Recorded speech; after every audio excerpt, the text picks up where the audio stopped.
now we're going to talk about some clothing that we saw in storage. In particular, we're going to talk about two pieces that date probably from the 19th century.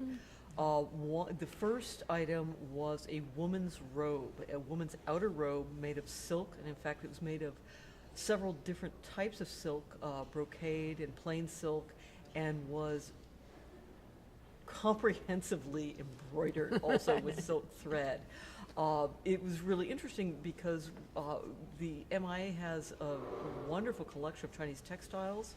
This particular woman's robe is quite unusual and quite spectacular in ways we're going to talk about.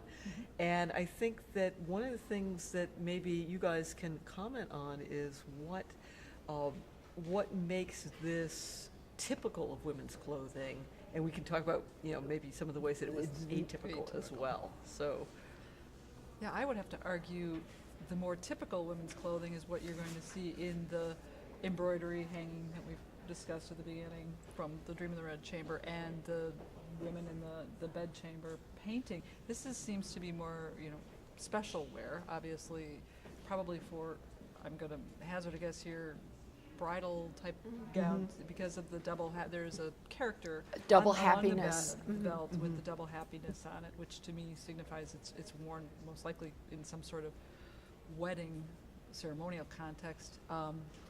I personally found it to be just extraordinary for the number of colors that are used, sort of the whole rainbow of colors, and then also for the number of very sort of flashy, mirrored, again, attached little platelets that sort of give it just that much more sparkle than, again, not an everyday type of attire, and large enough so that there's several layers of clothing underneath it, but it also has this layering on the entire piece itself, so that when the woman moved within it, there was movement on so many different levels. And again, from my own take on it, it seems a little bit more like it might be coming out of Western China, but that's just from my experience dealing with Western China and the types of sort of how there's a regional quality to textiles into what people are wearing, that it's not everybody in China wears the same thing all the time. I think we tend to have this sort of monolithic coming out of the imperial, and they did have something called fashion too back then. Yes, yes, it's very clear that there was fashion. I think that you're absolutely right, Carol, that there are ways in which this is a really visually stunning object, and one of the things is the colors and the mirrors. What we see on this that is, we also see on other stunning objects of women's clothing would be the extensive embroidery and would be some of the themes of the embroidery. I think we see butterflies, we see bats. Bats are auspicious. It's what's known as a rebus, a word pun. The word for bat is sounds the same as the word for good fortune, and so the iconography is in many ways similar. But I think this is a very extreme garment, and like Carol, I was just really longing to imagine what it would have looked like in motion. The streamers and the multiple layers and the multiple levels are really very spectacular. Yeah, I mean, it was so visually dense because you bring up the idea of the rebus, the visual pun, and in addition to just single motifs like the bat or peonies, there's lots of different floral motifs that have seasonal as well as symbolic connotations. The most prominent maybe is the peony, again, which also means good fortune. Fu Gui Hua, the flower of wealth and rank, is another name for it.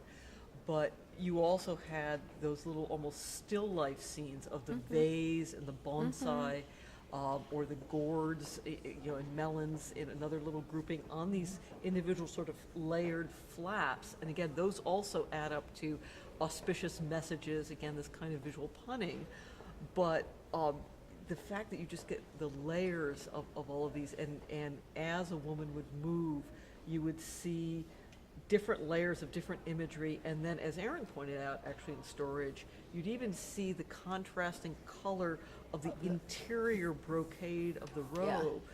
So it's like a festival of just color and shiny silk imagery and glittery mirrors, too. Yeah, I mean, the lining of, the underlining of the streamer-like things is patterned silk. Yeah. And I think that shows so strongly that it's not about what it looks like from the exterior. Yeah. It's about what the garment is. Yeah.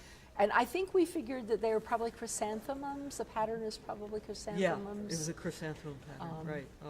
And, to bring it to a materialistic level, these are all extremely expensive materials. These are the finest types of silk. There's more than one kind of silk. The buttons, we had some jade buttons on some of the fasteners. And some silver buttons. Silver buttons, some silver buttons, and also some gold beading. Right. That was Right. also done in kind of a relief, looks like embroidery, but it was actual gold beading on there in addition. So this is very, very sumptuous, very, very high class, and I think you're right, it's probably meant for really, really special occasions of very elite. A very elite woman, and probably undoubtedly regional, because one of the interesting things that struck us all was that so many streamers and so many colors is very different than what we saw in the clothing and the painting and Right. the embroidery Right. that the Qing dynasty, other Qing women were wearing. So there's something a little bit different in the style. Yeah, and one of the things that I really liked about it is it's clear that it was worn around the neckline. There's quite a bit of wear, and at the hemline there's quite a bit of wear. So this is something that mattered to an individual woman's life, or to maybe generations of women's lives. I mean, if this is a wedding dress, it would not have gotten worn that way by being worn only once. So, I mean, in a sense, it's kind of the mystery of the object. What are the ceremonies? What are the great events where this dress was important? Well, and one of the reasons you chose that robe and then this vest that we looked at, which represented a very different kind of technology. It's literally just a vest made of silk, sort of solid colored silks in different colors, but the main panels were a woven design as opposed to an embroidered design. So there's all kinds of silk technologies that were quite sophisticated at the time. But the reason you chose them was because they are representative of really not formal imperial wear, which really makes up the bulk of the Minneapolis Institute's robe collection.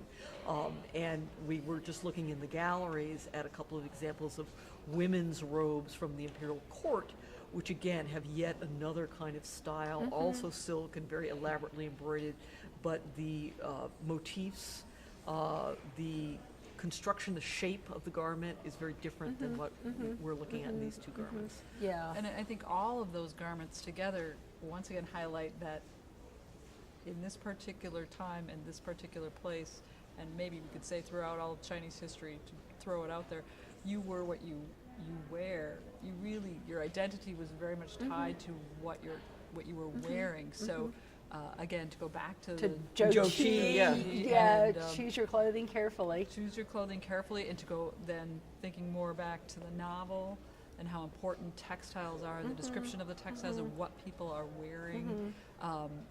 Again, that signifies to a certain audience so much more than this is just a fancy dress. This is something laden with meaning. And I would say, I mean, a point to make about the novel and other Chinese novels like Jinping Mei or things like that, where the world of the domestic world of the elite, their lives, their loves, their dramas are told. There are elaborate descriptions of fabric.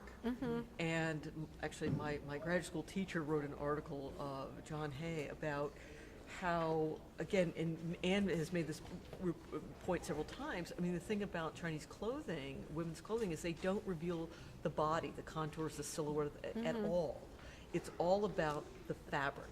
And he makes actually an argument that says, if we get back to the erotics, that fabrics are erotic. And actually there are also Japanese scholars that talk about I mean, it's Japanese, silk. pre-modern It was all we Japan. could do not to touch it. Right, that sensual Yes. quality, the visual pleasure of it is not a replacement for the body, but it is where the sensuality of the body is located. So in addition to, of course, it's also your status to the outside world. I think there's a visceral and a visual that Yeah. come together really nicely Yeah. within Exactly. any of these textiles. And again, Yeah. I think if you tie it back even to that original embroidered painting, again, there's a tactile Right. quality to the visual as well, which Well- is fascinating. And the vest has almost exclusively butterflies. Yes. So what about butterflies? Many different kinds of butterflies on that vest. Well, I mean, we could probably talk for hours about all the different meanings of butterflies in Yes. Chinese culture. But you only see butterflies On women's clothing. And I think probably for those butterflies, especially if they're seen in pairs, the most relevant story is the story of Liang Shangbo and Zhu Yingtai, who were lovers who had problems when they were living, and they were reincarnated as butterflies, and they were able to live happily as butterflies. So I think that sense is very important. It was an important play called The Butterfly Lovers.